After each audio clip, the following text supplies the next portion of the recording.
സ്വാഗതം ഇൻസൈറ്റിലേക്ക്.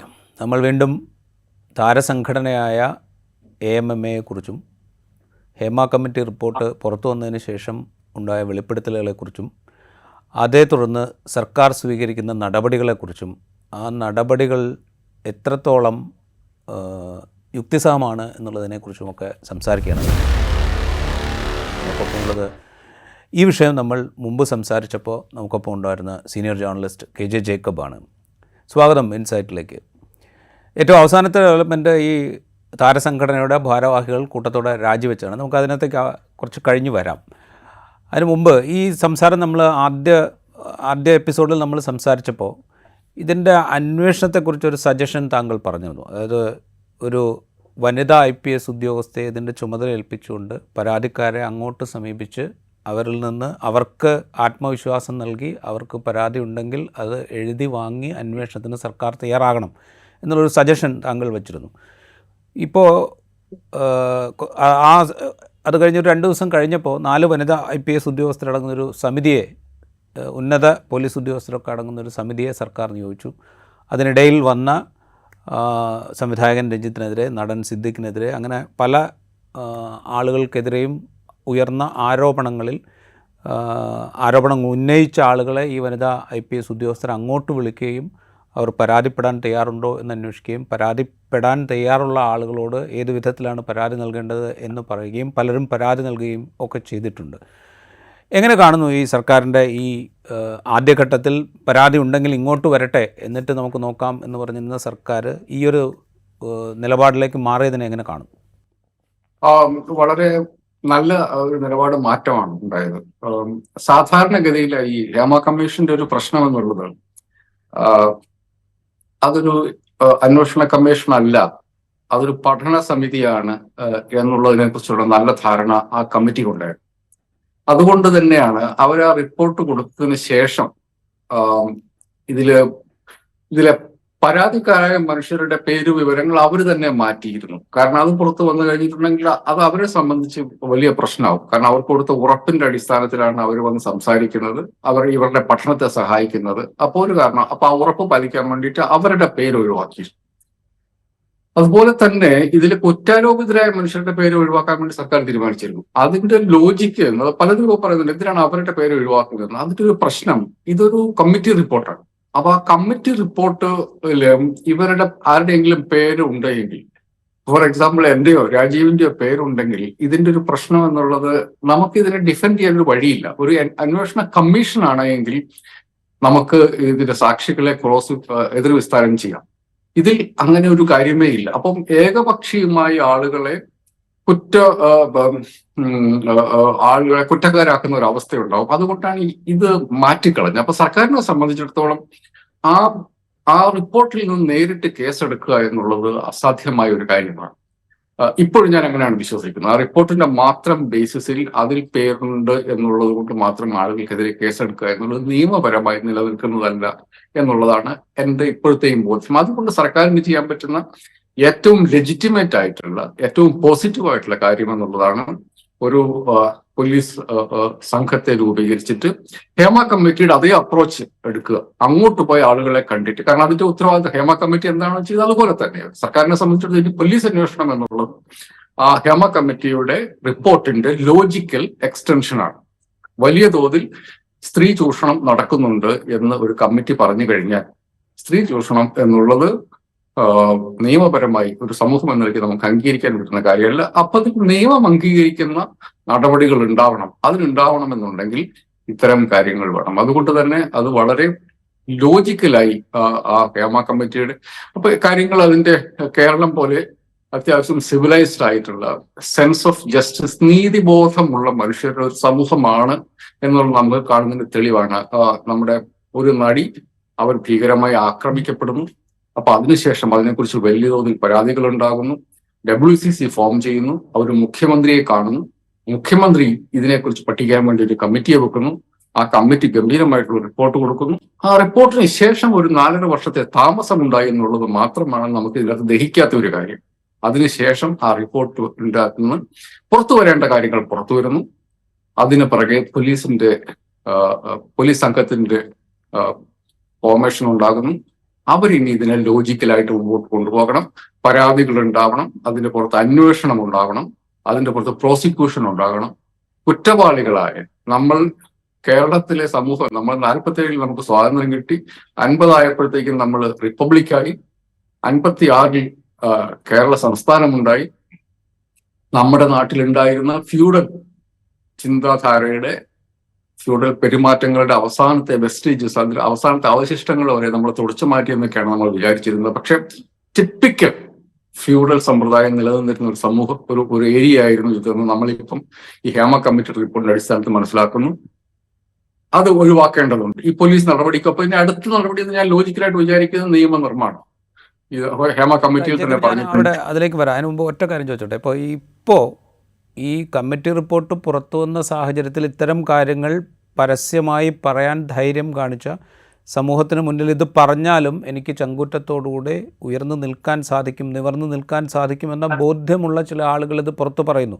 അവരുടെ കാര്യങ്ങളെക്കുറിച്ചാണ് ഇപ്പോൾ അന്വേഷിക്കുന്നത്. ഹേമ കമ്മിറ്റിയിൽ പറഞ്ഞ കാര്യങ്ങൾ ഒരുപക്ഷെ ഈ പോലീസ് സംഘത്തിൻ്റെ അന്വേഷണ പരിധിയിൽ, അല്ലെങ്കിൽ ഇങ്ങനെ അവരെ ആ റിപ്പോർട്ടിലുള്ള ആളുകളെ കണ്ടെത്തി അങ്ങോട്ട് വിളിച്ച് പരാതി വാങ്ങുക എന്ന് പറയുന്നൊരു കാര്യത്തിലേക്ക് പോയിട്ടുണ്ടോ? അല്ലെങ്കിൽ അതിൽ സർക്കാർ ഒരു തീരുമാനം എടുത്തിട്ടുണ്ടോ? സർക്കാർ അങ്ങനെ പറഞ്ഞിട്ടില്ലെന്ന് തോന്നുന്നു. ഹൈക്കോടതിയുടെ തീരുമാനം വരട്ടെ എന്നുള്ളതാണ് ഇപ്പോഴും സർക്കാരിൻ്റെ സ്റ്റാൻഡെന്ന് തോന്നുന്നു ആ കാര്യത്തിൽ.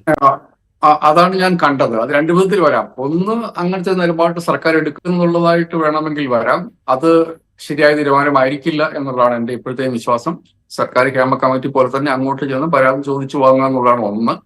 രണ്ടാമത്തെ കാര്യം, ഇപ്പൊ അങ്ങനെ പറയുകയാണ് നല്ലത്. അതല്ല എങ്കിൽ ഹേമ കമ്മിറ്റിയുടെ വിജയത്തിന്റെ ഏറ്റവും പ്രധാനപ്പെട്ട കാരണങ്ങളിൽ ഒന്നാണ് അവർ വളരെ രഹസ്യമായി അവരുടെ പണി നോക്കിപ്പോയി എന്നുള്ളതാണ്. അത് മാധ്യമങ്ങൾ മുമ്പിൽ വരാതെ, നാട്ടുകാരോട് പറയാതെ, അവരുടെ പണി മാത്രം കോൺസെൻട്രേറ്റ് ചെയ്ത് ഒരു തരത്തിലുള്ള മാധ്യമ ശ്രദ്ധയിലും വരാതെ, ഒരു തരത്തിലുള്ള പൊതുശ്രദ്ധയിലും വരാതെ അവരുടെ പണിയുമായിട്ട് മുമ്പോട്ട് പോയി എന്നുള്ളതാണ്. അപ്പൊ അതുകൊണ്ട് വേറെ കാര്യമുണ്ട്. അങ്ങനെയാണ്, അങ്ങനെ ഒരു പ്രതീതി ഉണ്ടാകുമ്പോൾ, ഇപ്പം ഏതെങ്കിലും ഒരാൾ ഏതെങ്കിലും ഒരു പോലീസ് ഓഫീസറെ, വനിതാ IPS ഉദ്യോഗസ്ഥന്മാരാണ്, അപ്പൊ സെൻസിബിൾ ആയിട്ടുള്ള മനുഷ്യരായിരിക്കും, അധികാരമുള്ള മനുഷ്യരാണ്. അപ്പം അവരോട് അങ്ങോട്ട് പോയി അപ്രോച്ച് ചെയ്യാം. ഇതിൽ ആവശ്യമുള്ള ആളുകൾക്ക് അവർക്ക് ഇനി, കാരണം അങ്ങനത്തെ ഒരു സെറ്റപ്പ് ഉണ്ട്. ഇപ്പം നേരത്തെ പ്രശ്നം വെച്ചിട്ടുണ്ട്, നിങ്ങൾ പെൺകുട്ടി പറഞ്ഞത്, നിങ്ങളൊരു പോലീസ് സ്റ്റേഷനിൽ പോയി കഴിയുമ്പോൾ അവിടെ ഇരിക്കുന്ന ആൾക്കാരുടെ നോട്ടവും ഭാവവും അവരുടെ ആറ്റിറ്റ്യൂഡും കണ്ടു കഴിഞ്ഞിട്ടുണ്ടെങ്കിൽ പണ്ടാരൊന്നും വേണ്ടെന്ന് പറഞ്ഞ ആൾക്കാർ ഇട്ടിട്ട് പോകുന്ന ഒരു അവസ്ഥയുണ്ട്. ഇതങ്ങനെയല്ല. ഇത് വളരെ സീരിയസ് ആയിട്ടുള്ള ADGP, IG, DIG, SP ലെവലിലുള്ള IPS ആയ സ്ത്രീകളായിട്ടുള്ള ആളുകൾ ഉള്ളപ്പം അവരതിനുവേണ്ടി പ്രത്യേകം മുഖ്യമന്ത്രി തന്നെ നേരിട്ട് നിയമിക്കുന്ന ആളുകളായപ്പോൾ അവർക്കുള്ള ബ്രീഫ് കൃത്യമായിട്ടും പോയിട്ടുണ്ടാവും. അപ്പം ഒരു സ്ത്രീക്ക് ഒരു പരാതി കൊടുക്കണമെങ്കിൽ അവർക്ക് ധൈര്യമായിട്ട് കൊടുക്കാം. അപ്പൊ അതായിരിക്കും സർക്കാരിന്റെ പ്രതീക്ഷ. അങ്ങോട്ട് പോയി ഇനി ഹേമ കമ്മിറ്റിയുടെ അതേ ആവശ്യം ഉണ്ടാവില്ല എന്നൊരു കണക്കൂട്ട് സർക്കാരിന്റെ അടുത്തുണ്ടാവാം. പക്ഷെ പരാതി കൊടുക്കാനുള്ള ഒരു മെക്കാനിസം സർക്കാർ ഉണ്ടാക്കി എന്നുള്ളത് വളരെ പോസിറ്റീവായിട്ടുള്ള ഒരു കാര്യമായിട്ട് ഞാൻ കാണുന്നു. അത് അതിന്റെ ഒരു ലോജിക്കൽ, ഇപ്പൊ നടക്കുന്ന കാര്യങ്ങളൊക്കെ വളരെ ലോജിക്കലായിട്ടുള്ള കാര്യങ്ങളാണ്. വളരെ യുക്തിപരമായി ഒന്നിനു പറയുക ഒന്നായിട്ട് ഇതിങ്ങനെ സംഭവിച്ചുകൊണ്ടിരിക്കും. അതുകൊണ്ട് ഈ കമ്മിറ്റിയുടെ കാര്യത്തിൽ, കമ്മിറ്റി ഏതൊക്കെ തരം കേസെടുക്കണം എന്നുള്ളതിനെ കുറിച്ച് ഹൈക്കോടതിയുടെ നിർദ്ദേശം വരുന്നതിന് പകരം അവര് അങ്ങോട്ട് പോയി പരാതിക്കാരെ ബന്ധപ്പെടുകയോ പരാതിക്കാർക്ക് ഇങ്ങോട്ട് ബന്ധപ്പെടാനുള്ള വഴി ഉണ്ടാക്കി കൊടുക്കുകയോ ഒക്കെ ചെയ്യുമായിരിക്കും എന്നുള്ളതാണ് എനിക്ക് തോന്നുന്നത്. അതല്ലാതെ വെറുതെ അവരെ ഉണ്ടാക്കി വെച്ചിട്ട് കാര്യമില്ലല്ലോ. ഇതിന് ശേഷം വരുന്ന 3-4 കേസ് അന്വേഷിക്കാൻ വേണ്ടിയിട്ട് 7 IPS ഉദ്യോഗസ്ഥന്മാരുടെ ആവശ്യമൊന്നും നമ്മുടെ നാട്ടിലില്ല. അപ്പൊ അതിന്റെ ഉദ്ദേശിച്ച ഫലം വരുമെന്നുള്ളത് തന്നെയാണ് എനിക്ക് തോന്നുന്നത്. പറഞ്ഞിട്ടില്ല എന്നുള്ളത് കൊണ്ട് അവർ ചെയ്യില്ല എന്ന തോന്നൽ എനിക്കില്ല. റൈറ്റ്.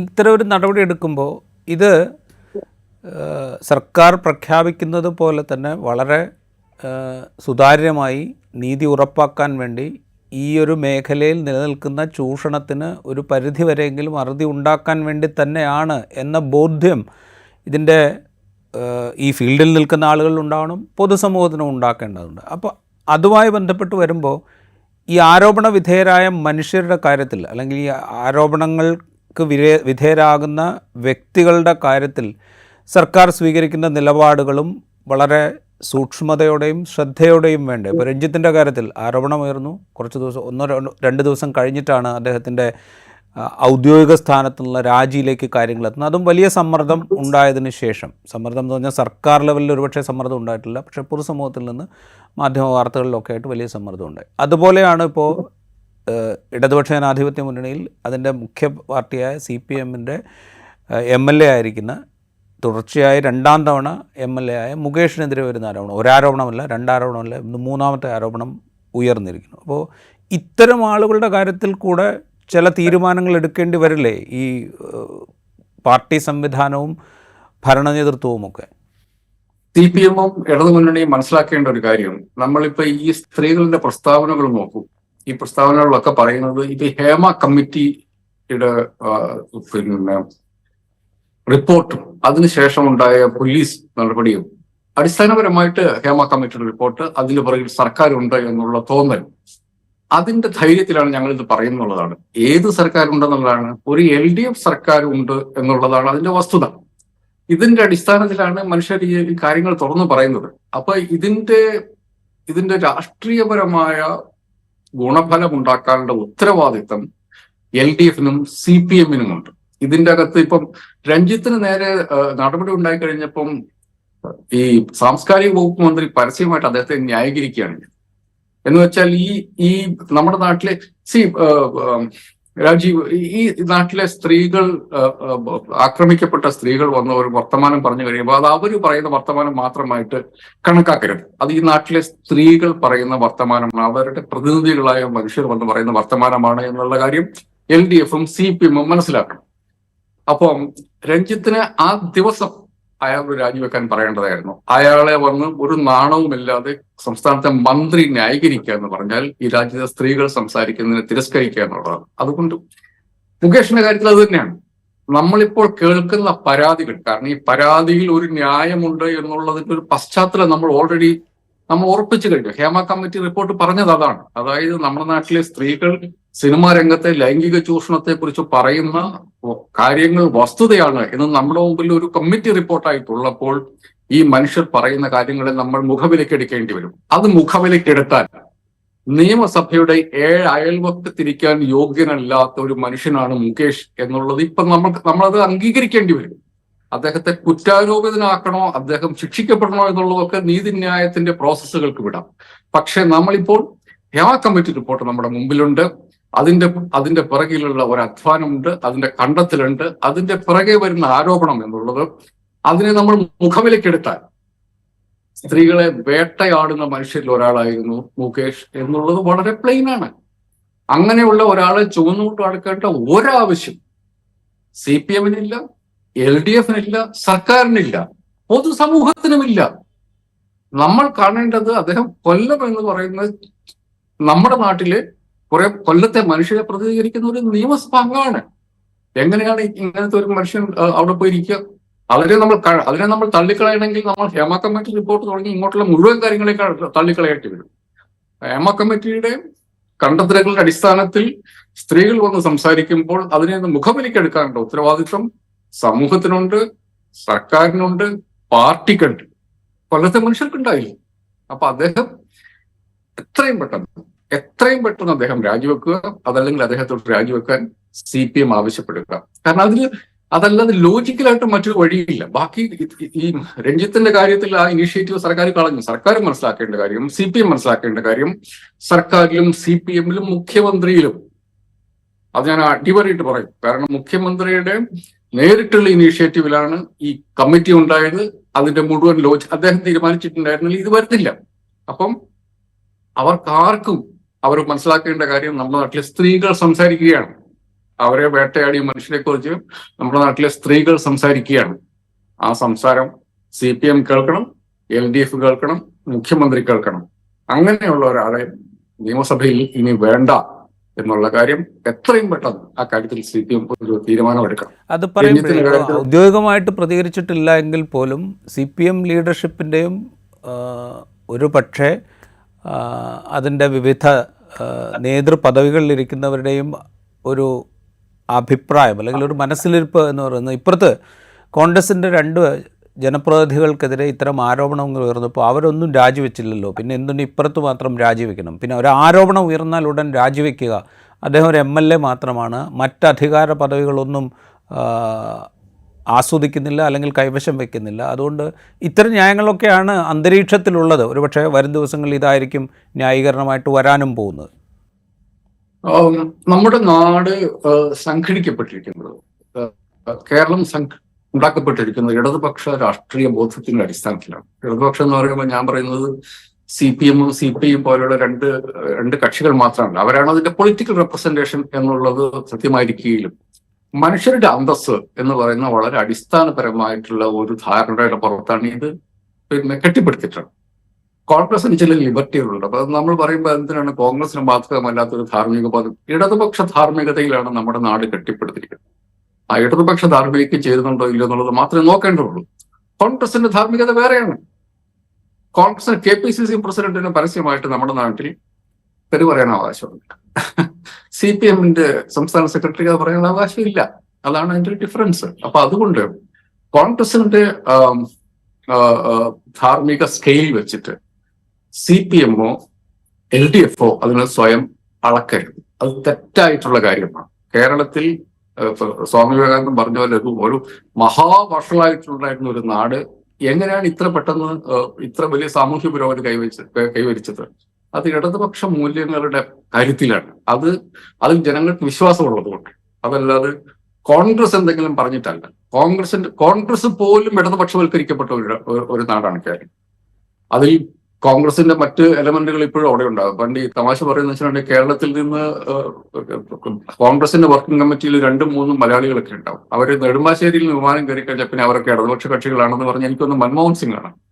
അദ്ദേഹം തന്നെ ഇങ്ങനെ CWC-യിൽ പറഞ്ഞതായിട്ട് എനിക്കൊന്ന് വയലാർ രവിയോ മറ്റോ ഒരിക്കൽ പറഞ്ഞിട്ടുണ്ട് എന്ന് പറയുന്ന പോലെയാണ്. അപ്പൊ നമ്മൾ ഇടതുപക്ഷ ധാർമ്മിക മൂല്യത്തിന് ചേരുന്നതാണോ എന്ന് മാത്രമേ നോക്കിയിട്ട് കാര്യമുള്ളൂ. എൽദോസ് കുന്നപ്പള്ളിയും തിരുവനന്തപുരത്തെ MLA വിൻസെന്റിനെ അവരല്ല ഇടതുപക്ഷ മുന്നണിയുടെ ധാർമ്മിക സ്കെയിൽ തീരുമാനിക്കുന്നത്. ഇടതുപക്ഷയുടെ മുന്നണിയുടെ ധാർമ്മികയുടെ സ്കെയിൽ തീരുമാനിക്കുന്ന നമ്മുടെ നാട്ടിൽ ജോലി ചെയ്യുന്ന വളരെ സാധാരണക്കാരായ മനുഷ്യരാണ്. അവരുടെ ധാർമ്മികതയ്ക്ക് ചേരുന്നതാണോ അല്ലയോ എന്നുള്ളത് മാത്രമേ ഇടതുമുന്നണിക്ക് ഇപ്പം ആലോചിക്കാനുള്ളൂ. അതിന്റെ അപ്പുറത്തേക്കുള്ള ഒരു ആലോചനയ്ക്കും യാതൊരു സാങ്കത്യവുമില്ല. റൈറ്റ്. ഞാനിനി ഇന്നത്തെ ഏറ്റവും വലിയ വാർത്തയായിട്ട് പുറത്തേക്ക് വന്ന ഈ താരസംഘടനയുടെ ഭാരവാഹികൾ മൊത്തത്തിൽ കൂട്ടത്തോടെ രാജിവെച്ച അതിലേക്ക് വരാം. ഈ രാജി സത്യത്തിൽ ഞങ്ങളിതാ രാജിവെച്ചു, ധാർമ്മിക ഉത്തരവാദിത്വം ഏറ്റെടുത്തുകൊണ്ടാണ് ഞങ്ങളുടെ ഭാരവാഹിത്വത്തിലുള്ള 1-2 പേർക്കെതിരെ ഇങ്ങനെ ആരോപണങ്ങൾ ഉയർന്ന സാഹചര്യത്തിൽ അതിൻ്റെ ധാർമ്മിക ഒരു ഉത്തരവാദിത്വം മൊത്തത്തിൽ ഏറ്റെടുത്തുകൊണ്ട് ഞങ്ങളിതാ രാജിവെക്കുകയാണ്.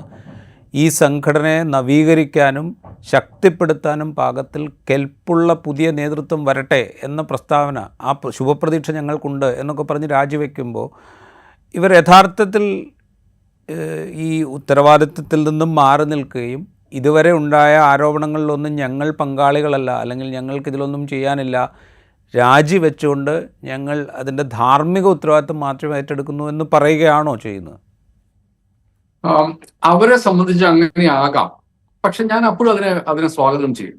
കാരണം അവിടെ ഇരുന്നു കൊണ്ട്, അമ്മ എന്ന് പറയുന്ന സംഘടനയിൽ ഇരുന്നു കൊണ്ട് ഇപ്പൊ നമ്മൾ കേൾക്കുന്നത് എന്താണെന്ന് വെച്ചിട്ടുണ്ടെങ്കിൽ അമ്മയിലെ ഭാരവാഹിത്വം മാത്രമല്ല, അതിൽ അംഗത്വം പോലും ഈ പെൺവേട്ടയ്ക്ക് ആളുകൾ ഉപയോഗിച്ചിരുന്നു എന്നുള്ളതാണ്. അപ്പം അതിന് ഭാരവാഹിത്വം എന്തായാലും അതിൽ കൂടുതൽ പവർ അവർ കൊടുക്കും. അപ്പൊ അത് വെച്ചിട്ട് ആളുകളെ സൈലൻസ് ചെയ്യാവുന്ന ഒരവസ്ഥയുണ്ടായിരുന്നു. അപ്പൊ അതിൽ നിന്ന് അവർ മാറി എന്ന് പറഞ്ഞാൽ ഞാൻ അതിനെ സ്വാഗതം ചെയ്യുന്നു.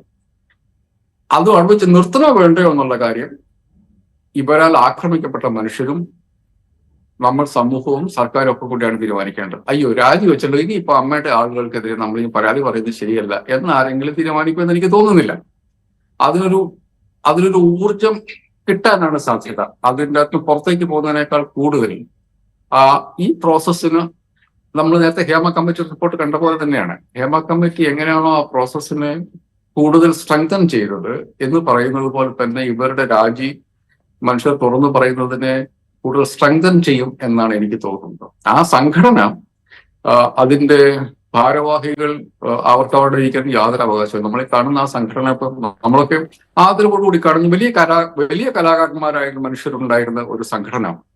ആ സംഘടനയുടെ ഭാരവാഹിത്വം വെച്ച് ഇവർ സ്ത്രീകളെ വേട്ടയാടിക്കൊണ്ടിരിക്കുകയായിരുന്നു എന്നുള്ളത് നമ്മൾ അങ്ങനെ ഖേദത്തോടുകൂടി കാണുന്ന ഒരു കാര്യമാണ്. അതിനകത്ത് പല കുട്ടികളും പറഞ്ഞത് അങ്ങനെയാണ്, പലരും പറഞ്ഞത് അങ്ങനെയാണ്. അംഗത്വത്തിന് വേണ്ടിയിട്ട് ഉള്ള അപേക്ഷ ഒരു ക്രൈറ്റീരിയനായിട്ട് അവർ ഇതിനെ മാറ്റി എന്നുള്ള ആരോപണം വന്നു കഴിയുമ്പോൾ നമ്മളതിനെ ഒരു സൊസൈറ്റി എന്ന നിലയ്ക്ക് നമ്മളതിനെ വളരെ സീരിയസ് ആയിട്ട് കാണണം. കാരണം ഇപ്പം നമ്മുടെ എല്ലാ വീട്ടിൽ പെൺകുട്ടികളുണ്ട്, അവരൊക്കെ പഠിച്ച് പാസ്സായി ജോലിക്ക് വേണ്ടി പോകുമ്പോൾ എല്ലാവരും PSC പരീക്ഷ എഴുതിയിട്ടല്ല പരീക്ഷയ്ക്ക് ജോലിക്ക് കയറുന്നത്. അതിൽ അവരുടെ കഴിവും അഭിരുചിയും അവരുടെ പഠനത്തിന്റെ ഒക്കെ അടിസ്ഥാനത്തിൽ അവർ പലതരത്തിലുള്ള ജോലിക്ക് ശ്രമിക്കും. സിനിമയിൽ അഭിനയിക്കാൻ അല്ലെങ്കിൽ സിനിമയുമായി ബന്ധപ്പെട്ട ഏതെങ്കിലും പ്രവർത്തനത്തിൽ ഏർപ്പെടാൻ നമ്മുടെ നാട്ടിലെ നമ്മുടെ എല്ലാ പെൺകുട്ടികൾക്കും അവകാശമുണ്ട്. അപ്പൊ അതുമായി ബന്ധപ്പെട്ട സംഘടനകളിൽ പോകാൻ അവർക്ക് അവകാശമുണ്ട്. അങ്ങനെയൊക്കെ പോകുമ്പോൾ അവരുടെ ശരീരം വെച്ച് വിലപേശുന്ന ഒരു ക്രിമിനൽ കൂട്ടമായിരുന്നു ഇത് എന്നുള്ളത്, അല്ലെങ്കിൽ ഇതിന്റെ ഭാരവാഹികളായിരുന്നു എന്നുള്ളത് നമ്മളെ ഞെട്ടിപ്പിക്കുന്നതാണ്. ഈ സംഘടനയുടെ അത് ഒരു സംഘടനയെ സംബന്ധിച്ച് അതിനേക്കാൾ കൂടുതൽ ഒരു അവമതിപ്പിൽ അതിലെ ഭാരവാഹികളായിരുന്നവർ, അതിലെ അംഗത്വം വെച്ച് വിലപേശിയിരുന്നു എന്ന് പറയുന്ന വാർത്തകൾ വരുന്നത്, അത് നിഷേധിക്കപ്പെടാതിരിക്കുന്നത് അങ്ങേറ്റം ഒരു സംഘടന. അപ്പൊ അത് ശരിക്കും ഒരു മെറ്റമോർഫോസിസിൽ കൂടി ആ സംഘടന കടന്നു പോകേണ്ടതുണ്ട്. ആ സംഘടനയെ ഒരു സമൂഹം എന്ന നിലയ്ക്ക് നമ്മൾ കടത്തിവിടേണ്ടതുണ്ട്. അതിന്റെ ആദ്യത്തെ സ്റ്റെപ്പായിട്ടാണ് ഇത് വരുന്നതെങ്കിൽ നമ്മൾ അതിനെ സ്വാഗതം ചെയ്യണം. കാരണം അതിൻ്റെ അകത്തുള്ള എല്ലാ മനുഷ്യരും പെണ്ണുപിടിയന്മാരുന്നുണ്ട്. അതിൻ്റെ അകത്ത് വളരെ അന്തസ്സായിട്ട് അവരവരുടെ കലാപ്രവർത്തനം നടത്തിക്കൊണ്ടിരിക്കുന്ന മനുഷ്യർ ധാരാളം ഇല്ല. അപ്പം അവർ നേതൃത്വത്തിലേക്ക് വരികയും അത് ഈ നമ്മൾ നേരത്തെ പറഞ്ഞതുപോലെ ഈ കലാരംഗത്തേക്ക് സിനിമാ രംഗത്തേക്ക് വരുന്ന നമ്മുടെ ചെറുപ്പക്കാരായ മനുഷ്യർക്ക്, ചെറുപ്പക്കാർ പല ലെവലിലുള്ള ഏത് ലെവലിലുള്ള ആളുകളാണെങ്കിൽ ആർക്ക് വേണമെങ്കിലും എപ്പം വേണം വരാവുന്ന ഒരു കലാകാരന്റെ ഒരു ഏരിയയാണ്. അവിടെ അവരെ സ്വാഗതം ചെയ്യുന്ന മെച്ചപ്പെട്ട കലാജീവിതം കേരളത്തിലെ മനുഷ്യർക്ക് കൊടുക്കുന്ന ഒരു സംഘടനയായിട്ട് മാറാനുള്ള ഒരു ശ്രമമായിട്ട് നടക്കട്ടെ എന്നുള്ളതാണ്. അപ്പൊ അങ്ങനെ നോക്കുമ്പോൾ ഇതിന്റെ അകത്ത് ഏതെങ്കിലും തരത്തിൽ ഇതിന്റെ ജീർണതകളോട് ഒട്ടുനിന്ന മനുഷ്യർ അപ്പാടെ പുറത്തേക്ക് പോവുകയും അതിൻ്റെ അകത്തുള്ള നമ്മൾക്ക് ആദരിക്കുന്ന ഗംഭീരന്മാരായ കലാകാരന്മാർ, ഗംഭീരന്മാരായ മനുഷ്യർ ഇതിന്റെ നേതൃത്വത്തിലേക്ക് വരികയും അതിലൊരു മെറ്റമോർഫോസിസ് വരികയും ചെയ്യുകയാണെങ്കിൽ നമുക്കതിനെ സ്വാഗതം ചെയ്യേണ്ടത്. ഈ ധാർമ്മികമായ ഉത്തരവാദിത്തം ഏറ്റെടുത്തുകൊണ്ട് ഞങ്ങൾ രാജിവെക്കുന്നു എന്ന് പറയുമ്പോൾ സ്വാഭാവികമായിട്ടും കുറെക്കൂടെ ട്രാൻസ്പെറൻസി അവരുടെ ഭാഗത്തു നിന്ന് ഉണ്ടാകേണ്ടതല്ലേ? ഈ കാലയളവിൽ ആരെങ്കിലും പരാതി പറഞ്ഞിട്ടുണ്ടോ? ആ പരാതിയിൽ ഞങ്ങൾ നടപടി എടുത്തിട്ടുണ്ടോ? ഞങ്ങൾ എന്തുകൊണ്ട് നടപടി എടുത്തില്ല? ഇത്തരം കാര്യങ്ങളിലൊക്കെ കുറച്ചുകൂടെ കൃത്യതയോടുകൂടെ സംസാരിക്കേണ്ട ഉത്തരവാദിത്തമില്ലേ ഇവർക്കൊക്കെ? കാരണം വെച്ചാൽ ഇവരൊക്കെ നേരത്തെ പറഞ്ഞ പോലെ വലിയ കലാകാരന്മാരായിട്ട് നമ്മുടെ മുമ്പിൽ നിൽക്കുന്ന മനുഷ്യന്മാരാണ്. അല്ല, ഇതിൽ ഈ ആരോപണം ഇത് വളരെ വളരെ സീരിയസ് ആണ് രാജീവ്. അതായത് ഇതിലെ ഭാരവാഹികൾ ഇതിന്റെ അംഗത്വം വെച്ച് വിലപേശിയിരുന്നു എന്ന് പറയുമ്പോൾ ആ സംഘടനയുടെ പുതിയ ഭാരവാഹികൾ ആരായാലും അതിനെക്കുറിച്ച് അന്വേഷിക്കണം. ഇത് വെച്ചിട്ട് നിങ്ങളെ ഉപദ്രവിച്ചിട്ടുള്ള മനുഷ്യർ ആരാണ് എന്നുള്ളതിനെ കുറിച്ച് അന്വേഷിക്കാനുള്ള ഉത്തരവാദിത്വം ആ സംഘടനയ്ക്കുണ്ട്. അതിനെ സംബന്ധിച്ച് കൃത്യമായിട്ടുള്ള ഒരു അന്വേഷണവും നടപടിയും അമ്മ എന്ന് പറയുന്ന സംഘടന, അമ്മ എന്നൊക്കെ പറയുമ്പോൾ വലിയ സങ്കടമുണ്ട് ആ പേര് പറയാൻ വേണ്ടിയിട്ട്. അത് AMM എന്നേ പറയാൻ പറ്റുള്ളൂ.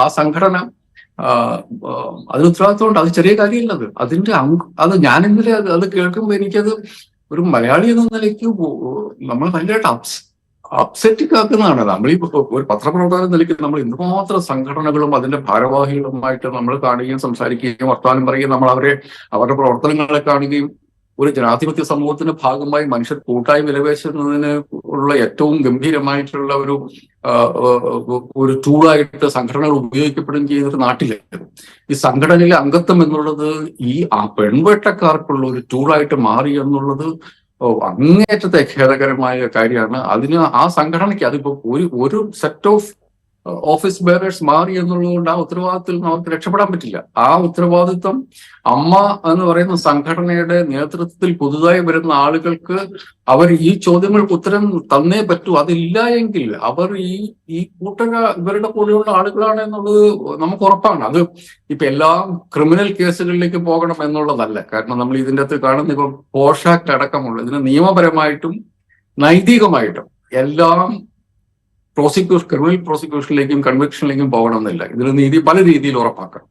അപ്പോൾ ഈ അംഗത്വം വെച്ച് വിലപേശിയ മനുഷ്യർ അവർ അതിന്റെ ഉത്തരം പറഞ്ഞേ പറ്റൂ. അപ്പൊ അങ്ങനെ ചെയ്തവർ ആരാണ് എന്ന് കണ്ടുപിടിക്കാനുള്ള ഉത്തരവാദിത്വം ആ സംഘടനയുടെ പുതുതായിട്ട് വരുന്ന ഭാരവാഹികൾക്കുണ്ട് എന്ന് ഞാൻ വിശ്വസിക്കുന്നു. അതുകൊണ്ട് അവർ ധാർമ്മിക ഉത്തരവാദിത്വം ഏറ്റെടുത്ത് രാജിവെച്ചു എന്നുള്ള നല്ല കാര്യം. ധാർമ്മികത മാത്രമല്ല പ്രശ്നം, അതിന്റെ പുറകിലുള്ള നൈതികത അതിന്റെ പുറകിൽ കിടപ്പുണ്ട്. അതിന്റെ പുറത്തുള്ള നീതിപരമായ കാര്യങ്ങൾ വേറെ കിടപ്പുണ്ട്. നിയമവുമായി ബന്ധപ്പെട്ട കാര്യങ്ങൾ വേറെ കിടപ്പുണ്ട്. അതിനൊക്കെ മറുപടി വേണം. അതിനൊന്നും മറുപടി ആവുന്നില്ല. അതിനുള്ള ആദ്യത്തെ സ്റ്റെപ്പ് ബാക്കിയുള്ള കാര്യങ്ങൾ ഉറപ്പാക്കാനുള്ള നടപടിക്രമങ്ങളുടെ ആദ്യത്തെ ഒരു സ്റ്റെപ്പായിട്ട് മാത്രമേ ഇവരുടെ രാജിയെ കാണാൻ വേണ്ടി പറ്റൂ. ഇവർക്ക് വ്യക്തിപരമായിട്ടോ ഒരു സംഘടന എന്ന നിലയ്ക്കോ ഇവർക്കുള്ള ഉത്തരവാദിത്തങ്ങളിൽ നിന്നും ഒരു കാരണവശാലും ഇതൊരു അതിനകത്ത് അവർക്ക് ഒളിച്ചോടാൻ പറ്റില്ല. ഞാൻ അവസാനമായിട്ട് നേരത്തെ ജേക്കബ് പറഞ്ഞു വന്നപ്പോൾ സൂചിപ്പിച്ചാണ്, നമ്മൾ കഴിഞ്ഞ എപ്പിസോഡിൽ അത് പറയുകയും ചെയ്തിരുന്നു. ഇപ്പോൾ ഈ സർക്കാർ ഇപ്പോൾ സ്വീകരിച്ച നടപടികളുടെ അന്വേഷണത്തിന് ഉദ്യോഗസ്ഥ IPS ഉദ്യോഗസ്ഥർ അടങ്ങുന്ന സമിതിയെ നിയോഗിക്കുന്നു, അങ്ങനെയുള്ള നടപടികൾ എടുക്കുന്നു. അതുണ്ടാക്കുന്ന ഒരു ആത്മവിശ്വാസമുണ്ട് ഈ മനുഷ്യരിലൊക്കെ. ഇത്രയും കാലം ചൂഷണത്തിന് വിധേയരാവുകയും ദീർഘകാലം അതിൻ്റെ ഓർമ്മകൾ പേറിക്കൊണ്ട് അതിൻ്റെ മാനസിക വ്യഥ അനുഭവിച്ച് ഒരുപക്ഷെ സമൂഹത്തിലും സ്വന്തം ചുറ്റുവട്ടങ്ങളിലും ഒക്കെ അപമാനിക്കപ്പെടുകയോ അല്ലെങ്കിൽ അവഗണിക്കപ്പെടുകയോ ഒക്കെ ചെയ്ത് ജീവിച്ച മനുഷ്യന്മാർക്ക് ഇപ്പോൾ കുറച്ചൊക്കെ ഒരു ആത്മവിശ്വാസം ഉണ്ടായിട്ടുണ്ടാകും. പക്ഷേ അതിൻ്റെ തുടർ നടപടികളിലേക്ക് സർക്കാർ കടക്കണമല്ലോ, നിയമനിർമ്മാണം പോലെയുള്ള കാര്യങ്ങളിലേക്ക്. അതിനെക്കുറിച്ചൊക്കെയുള്ള ആലോചനകൾ അതും വേഗത്തിൽ നടക്കണമല്ലോ. പറയുമ്പോൾ നമ്മളത് വാക്കുകൾ കടുപ്പപ്പെട്ട് പോയെങ്കിൽ ക്ഷമിക്കണം. ഇതിൻ്റെ അകത്ത് എന്നെ സംബന്ധിച്ച് ഈ റിപ്പോർട്ട് പുറത്തു വരുന്നതിനേക്കാൾ കൂടുതൽ എന്നെ അലോസരപ്പെടുത്തുന്ന കാര്യം, റിപ്പോർട്ട് പുറത്തുകൊണ്ടാണ് ഉത്തരവാദിത്വം സർക്കാരിനുണ്ടായിരുന്നു, സർക്കാർ തയ്യാറായില്ല എന്നുള്ളതാണ്. അതിനകത്ത് 3 സാംസ്കാരിക വകുപ്പ് മന്ത്രിമാരുടെ ഏറ്റവും അവസാനത്തെ മന്ത്രിയാണ് ഇപ്പോൾ സജി ചെറിയാൻ. അദ്ദേഹമാണ് വന്നിപ്പോ പൂർണ്ണ ലോകത്തോട് പറയുന്നത് ഞാനിത് വായിച്ചിട്ടുണ്ടായിരുന്നില്ല. എന്നിട്ടിപ്പോ അതിൻ്റെ അകത്ത് ഇതിൽ എന്തൊക്കെ മാറ്റം വേണം എന്നുള്ളത് ഈ കമ്മിറ്റി വളരെ സ്പെസിഫിക് ആയിട്ട് അവരുടെ പരിമിതികൾക്ക് അകത്ത് നിന്നുകൊണ്ട് അവർ അതിനകത്ത് സിനിമയുമായി നേരിട്ട് ബന്ധപ്പെട്ടിട്ടുള്ള ശ്രീമതി ശാരദ മാത്രമേ ഉണ്ടായിരുന്നു. മറ്റു 2 പേരും, ഒരാൾ ഹൈക്കോടതി ജഡ്ജിയും ഒരാൾ മുൻ IAS ഉദ്യോഗസ്ഥയുമാണ്. അവരുടെ പരിമിതികൾക്കുള്ളിൽ നിന്നുകൊണ്ട് അതിൽ വരുന്ന മാറ്റങ്ങളെ കുറിച്ച് മുഴുവൻ വിശദമായിട്ട് ചർച്ച ചെയ്യുകയും ഒരു നിയമത്തിന്റെ കരട് അതിൻ്റെ അകത്ത് കൊടുക്കുകയും ചെയ്തിട്ടുണ്ട്. ഇത് ഈ മാസം എന്ന് പറയുന്നത് ഓഗസ്റ്റ് മാസമാണ്. ഞാൻ മനസ്സിലാക്കുന്ന സർക്കാരിന്റെ കോൺക്ലേവ് നവംബറിലെ മറ്റാണ് പ്ലാൻ ചെയ്തിരിക്കുന്നത്. നവംബറിൽ മാത്രം ഒരു കോൺക്ലേവ് പ്ലാൻ ചെയ്യാൻ പറ്റുന്ന ഒരു മന്ത്രിയെ വെച്ചുകൊണ്ട് ഈ സംവിധാനം മുമ്പോട്ട് കൊണ്ടുപോകുക എന്ന് പറയുന്നത് LDF സർക്കാർ കേരളത്തിലെ സ്ത്രീകളോടും കേരളത്തിലെ മനുഷ്യരോടും ചെയ്യുന്ന ക്രൂരതയാണ്. അദ്ദേഹത്തിന് അതേ കൺസീവ് ചെയ്യാൻ പറ്റുന്നുള്ളൂ. അദ്ദേഹം ഇത് ഇത്രയും ഗംഭീരമായിട്ട് റിപ്പോർട്ട് ഞാൻ വായിച്ചിട്ടില്ല എന്ന് പറഞ്ഞു. അത് കഴിഞ്ഞ് ഈ പദവികൾ ഉപയോഗിച്ച് സ്ത്രീകളെ അവമര്യാദ പെരുമാറിയ ഒരു ചലച്ചിത്രകാരന്റെ സർട്ടിഫിക്കറ്റ് കൊടുക്കാൻ വേണ്ടി പുറത്തോട്ട് പോകും. എന്നിട്ട് പിന്നെ നമ്മൾ കാണുന്ന തീരുമാനം എത്രയോ മാസങ്ങൾക്ക് ശേഷം ഇതിനെക്കുറിച്ച് അതല്ല സർക്കാർ ചെയ്യേണ്ടതെന്ന് ഞാൻ ഉറച്ചു വിശ്വസിക്കും. സർക്കാർ എത്രയും പെട്ടെന്ന് ഇതിന് നാട്ടുകാരുടെ കോൺക്ലേവിന്റെ ആവശ്യമൊന്നുമില്ല. ബന്ധപ്പെട്ട ആളുകളെ വിളിച്ചു വരുത്തി എന്താണ് ഒരു നിയമം ഉണ്ടാക്കാൻ അറിയാവുന്ന ആളുകളാണ് നിയമസഭാംഗങ്ങൾ. അതിനുവേണ്ടിയിട്ടാണ് നമ്മൾ അവരെ തെരഞ്ഞെടുത്ത് വെച്ചിരിക്കുന്നത്. ഏറ്റവും അടുത്ത നിയമസഭാ സമ്മേളനത്തിൽ ഇതുമായി ബന്ധപ്പെട്ട നിയമം പാസ്സാക്കണം. ചർച്ച വരട്ടെ. MLA-മാർക്ക് എന്താ, അവർക്കറിയാവുന്ന കാര്യങ്ങളൊക്കെ തന്നെയാണ്. നമ്മൾ സബ്ജക്ട് എക്സ്പേർട്സിനെ തപ്പി കോൺക്ലേവ് നടത്തിയിട്ടല്ല നമ്മൾ ഇത്തരം കാര്യങ്ങൾ നിയമം ഉണ്ടാക്കണം. അതല്ലെങ്കിൽ എത്രയും പെട്ടെന്ന് ഇത് ചെയ്യണം. നമ്മുടെ നാട്ടിലെ ആളുകൾ അവൈലബിൾ ആണ്. അവരെ വിളിച്ചു വരുത്തി നമുക്ക് എന്താണ് ഇത് ചെയ്യേണ്ടതെന്ന് നോക്കണം. അല്ലെങ്കിൽ ഒരു ഡ്രാഫ്റ്റ് ഉണ്ടാക്കി ബന്ധപ്പെട്ട നിയമസഭാ സമിതികളുണ്ടല്ലോ, സമിതികൾക്ക് തെളിവെടുക്കാം. അങ്ങനെയുണ്ട്. നമ്മുടെ നിയമസഭയിലെ എല്ലാ സബ്ജക്ട് കമ്മിറ്റികൾക്കുണ്ട്. ആ സബ്ജക്ട് കമ്മിറ്റികൾക്ക് നാട്ടുകാരുടെ തെളിവെടുക്കാം. നിയമപരമായിട്ട് കാര്യങ്ങൾ നടക്കണം. അതല്ലാതെ വേറെ കുറെ ഇപ്പം ഇതിന്റെ ഈ കോൺക്ലേവിന്റെ അധ്യക്ഷനായിട്ട് നിയമിച്ചിരിക്കുന്നത് KSFTCയുടെ ചെയർമാൻ ഷാജി N കരുണാണ്. അദ്ദേഹം എത്രത്തോളം ഏകാധിപതിയായിട്ടാണ് പെരുമാറുന്നത് എന്നുള്ളതിനെ കുറിച്ച് മനുഷ്യർ സംസാരിച്ചു തുടങ്ങി. എത്രമാത്രം അഹങ്കാരത്തോടു കൂടിയാണ് സർക്കാർ സംവിധാനത്തിന് തലപ്പത്തിരുന്നുകൊണ്ട് അദ്ദേഹം മറ്റ് സഹകലാകാരന്മാരോട് ചലച്ചിത്രകാരന്മാരോട് പെരുമാറുന്നത് എന്നുള്ളതിനെ കുറിച്ച് ആൾക്കാർ പരസ്യമായിട്ട് പറഞ്ഞു തുടങ്ങി. അപ്പൊ ഇത് ഇപ്പോഴും ഒരു ഫ്യൂഡൽ സിസ്റ്റം അവിടെ നിലനിൽക്കുന്നതിനെ വീണ്ടും പുഷ്ടിപ്പെടുത്താനുള്ള ഒരു മാർഗമായിട്ടല്ല സർക്കാർ കാണേണ്ടത്. സർക്കാർ ഇതിനെ കാണേണ്ടത് നിയമപരമായി സർക്കാരിന്റെ നിയമനിർമ്മാണത്തിലേക്ക് കടക്കുക എന്നുള്ളതാണ്. നമ്മുടെ നാട്ടിൽ കേരളമാണെങ്കിൽ മാതൃക, ഇന്ത്യയിലെ എല്ലാ സ്റ്റേറ്റുകൾക്കും നമ്മുടെ പാർലമെന്റിന് പോലും മാതൃക കേരളത്തിന്റെ നിയമസഭയാണ്. അവിടെ ബില്ല് വന്നാൽ സബ്ജക്ട് കമ്മിറ്റികൾ വിശദമായിട്ട് പഠിക്കും. ആ സബ്ജക്ട് കമ്മിറ്റികൾ ഇത്തരം ആളുകളെ കൺസൾട്ട് ചെയ്യട്ടെ, അവരാൾക്കാരെ വിളിച്ചു വരുത്തി അഭിപ്രായങ്ങൾ നേടട്ടെ, എന്നിട്ട് കൊള്ളാവുന്നൊരു ബില്ല് ഫൈനൽ നിയമം നമ്മുടെ നിയമസഭ പാസ്സാക്കട്ടെ. അതിനുവേണ്ടിയിട്ട് ഏതെങ്കിലും കാലത്ത് നടക്കാൻ വേണ്ടിയിരിക്കുന്ന ഒരു കോൺക്ലേവ് എന്നൊക്കെ പറയുന്നത് മനുഷ്യരുടെ കണ്ണിൽ പൊടിയിടാനുള്ള ഒരു ശ്രമമാണ്. അത് അംഗീകരിക്കാൻ പറ്റില്ല. ഈ മന്ത്രിയെ കൊണ്ട് അതിന് പറ്റുന്നില്ല എങ്കിൽ അദ്ദേഹം ആ നിമിഷം, അല്ലെങ്കിൽ തന്നെ ഈ റിപ്പോർട്ട് തലക്ക് വെച്ച് കിടന്നു തുടങ്ങിയ എല്ലാ മന്ത്രിമാരും നമ്മുടെ സമൂഹത്തോട് മറുപടി വരെ ഉത്തരവാദിത്തമുള്ളവരാണ്. എത്രയും പെട്ടെന്ന് ആ പണി നിർത്തി പോവുക. ഇതിനോട് താല്പര്യമുള്ള പ്രതിബദ്ധതയുള്ള മനുഷ്യരെ അതിലേക്ക് കണ്ടുപിടിക്കുക. അവ എത്രയും പെട്ടെന്ന് നിയമനിർമ്മാണത്തിലേക്ക് കടക്കുക. നിയമനിർമ്മാണത്തിന്റെ ഭാഗമായി അതിനാവശ്യമായ നിർദ്ദേശങ്ങൾ സമൂഹത്തിൽ നിന്ന്, ബന്ധപ്പെട്ട ഏരിയയിൽ നിന്നും, ആൾക്കാരിൽ നിന്നും സംഘടിപ്പിക്കുക. അങ്ങനെ നമ്മുടെ നിയമസഭ ഏറ്റവും മെച്ചപ്പെട്ട ഒരു നിയമം ഉണ്ടാക്കുക. അതിലേക്ക് കടക്കാനുള്ള സമയമായി. അതല്ലാതെ നവംബറിൽ നടക്കുന്ന കോൺക്ലേവും അതൊക്കെ ഈ പ്രശ്നത്തെ എത്രത്തോളം ലാഘവത്തോടു കൂടിയാണ് ഈ സിനിമാ മന്ത്രി കാണുന്നത് എന്നുള്ളതിന്റെ തെളിവാണ്. അത് അംഗീകരിക്കാൻ പറ്റുന്ന കാര്യമല്ല എന്നുള്ള കാര്യം സർക്കാർ ഓർക്കണം. ഈ പറയുന്ന ഓരോ പെൺകുട്ടിയും ഓരോ സ്ത്രീയും വന്ന് സംസാരിക്കുന്നത് അവരവരുടെ കേസ് മാത്രമല്ല എന്ന് സർക്കാർ കാണണം. അതിന്റെ പുറകിൽ കേരളത്തിന്റെ സ്ത്രീകളുടെ മനസ്സുണ്ട്. കേരളത്തിലെ ചൂഷണം ചെയ്യപ്പെടുന്ന മനുഷ്യരോട് ഐക്യപ്പെടുന്ന എല്ലാത്തരം മനുഷ്യരുടെയും, സ്ത്രീകളുടെ മാത്രമല്ല എല്ലാത്തരം മനുഷ്യരുടെയും, നീതിബോധമുള്ള എല്ലാ മനുഷ്യരുടെയും മനസ്സുണ്ട് എന്നുള്ള കാര്യം സർക്കാർ കാണണം. ഒരു സ്ത്രീ സംസാരിക്കുക എന്ന് പറഞ്ഞാൽ വളരെ ബുദ്ധിമുട്ടാണ് നമ്മുടെ സമൂഹത്തിൽ. അതിനുള്ള സംവിധാനം ഈ സർക്കാർ ഉണ്ടാക്കിയിട്ടുണ്ട്. പിന്നെ അവസാനം അതെല്ലാം കൊണ്ടുപോയി അലമ്പാക്കുക എന്ന് പറഞ്ഞിട്ടുണ്ടെങ്കിൽ ഈ മേലെപ്പറമ്പിൽ ആൺവീട് എന്നുള്ള സിനിമയ്ക്കകത്ത് അവസാനം കഞ്ഞി വിളമ്പിട്ട് ആണുങ്ങളിങ്ങനെ നിരന്നിരിക്കുകയാണ്. അമ്മയുടെ കഥാപാത്രം കഞ്ഞി വിളമ്പിട്ട് എല്ലാവരുടെയും കയ്യിൽ ഓരോ മുളക് കൊണ്ടു കൊടുത്തിട്ട് പറയും, പിന്നെ വിതയ്ക്കാനും കൊയ്യാനും മാത്രം യോഗം ഉണ്ടായ പോരാ, തിന്നാനുള്ള യോഗം വേണം. സർക്കാർ നമ്മുടെ നാട്ടിലെ അനീതി നേരിടുന്ന സ്ത്രീകൾക്ക് സംസാരിക്കാനുള്ള ഒരു അവസരം ഉണ്ടാക്കി എന്നുള്ളത് ഒരു ഗംഭീരമായിട്ടുള്ള ഒരു രാഷ്ട്രീയ നീക്കമാണ്. അതിന്റെ അടുത്ത ലോജിക്കലായിട്ടുള്ള നീക്കം സർക്കാരും നടത്തണം. അതല്ലാതെ അതിട്ട് തല്ലി പോകുന്നത് ഒട്ടും ലോജിക്കലായിട്ടുള്ള ഒരു കാര്യമല്ല. രാഷ്ട്രീയമായിട്ട് അതിന് വലിയ വില സർക്കാർ കൊടുക്കേണ്ടി വരും, LDF കൊടുക്കേണ്ടി വരും, CPM കൊടുക്കേണ്ടി വരും. അതുകൊണ്ട് സമയം കളയാതെ അതിന്റെ ലോജിക്കൽ, ഞാൻ പറയുന്നത് എടുപടി എന്നുവെച്ച കാര്യങ്ങൾ ചെയ്യണം എന്നുള്ളതല്ല, പക്ഷെ അതിന്റെ ലോജിക്കലായിട്ടുള്ള അടുത്ത സ്റ്റെപ്പിലേക്ക് CPM കടക്കണം, സർക്കാർ കടക്കണം, LDF കടക്കണം. അത് അത്യന്താപേക്ഷിതമായ കാര്യമാണ്. ഈ സിനിമാ മന്ത്രിയെ വെച്ചുകൊണ്ട് അത് പറ്റും എന്ന് തോന്നൽ എനിക്കില്ല. അദ്ദേഹത്തിന് ഇതുമായി ബന്ധപ്പെട്ട ഏതെങ്കിലും തരത്തിൽ ആത്മാർത്ഥത ഉണ്ടായിരുന്നുവെങ്കിൽ ഇതിനകം അതിനുള്ള നടപടികൾ വന്നിട്ടുണ്ടായിരുന്നതിന് അദ്ദേഹം എത്രയും പെട്ടെന്ന് അദ്ദേഹത്തിന് പറ്റാത്ത ഒരു പണി എന്ന നിലയ്ക്ക് ആ വകുപ്പൊഴിയുക, അതിനോട് പ്രതിബദ്ധതയുള്ള ആരെയെങ്കിലും LDF ഈ വകുപ്പ് ഏൽപ്പിക്കുക, അവർ നിയമനിർമ്മാണവുമായി മുമ്പോട്ട് പോകുക, മെച്ചപ്പെട്ട ഒരു നിയമം നമ്മുടെ നിയമസഭ പാസ്സാക്കുക എന്നുള്ളതാണ് ഇനി അതിൻ്റെ ഉള്ള ലോജിക്കലായിട്ടുള്ള എക്സ്റ്റൻഷൻ എന്നാണ് ഞാൻ വിശ്വസിക്കുന്നത്. റൈറ്റ്, അതാണ് ഈ വിഷയവുമായി ബന്ധപ്പെട്ട് ഇൻസൈറ്റിൽ ഇന്ന് സംസാരിക്കാനുള്ളത്.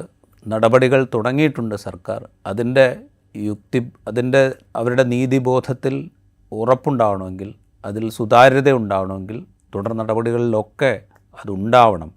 ആരോപണ വിധേയരായ ചിലരുടെ കാര്യത്തിൽ എടുക്കുന്ന നിലപാട് മറ്റൊരു ചിലരുടെ കാര്യത്തിൽ ഇല്ലാതിരിക്കുമ്പോൾ അത് സ്വാഭാവികമായിട്ടും സർക്കാരിൻ്റെ താല്പര്യങ്ങളെക്കുറിച്ചുള്ള ചോദ്യങ്ങൾ ഉയർത്തുക തന്നെ ചെയ്യും. അതുപോലെ പ്രധാനമാണ് ഈ ചൂഷണങ്ങൾ അവസാനിപ്പിക്കാൻ പാകത്തിൽ എന്ത് നിയമപരമായ നടപടികൾക്ക് സാധ്യതയുണ്ട് എന്നുള്ളത്. അതിന് ഏറ്റവും പ്രധാനം ഒരുപക്ഷെ നിയമനിർമ്മാണം തന്നെയായിരിക്കും. ഇൻസൈറ്റിൻ്റെ ഈ എപ്പിസോഡ് ഇവിടെ പൂർത്തിയാവുന്നു. മറ്റു എപ്പിസോഡുമായി വീണ്ടും കാണാം.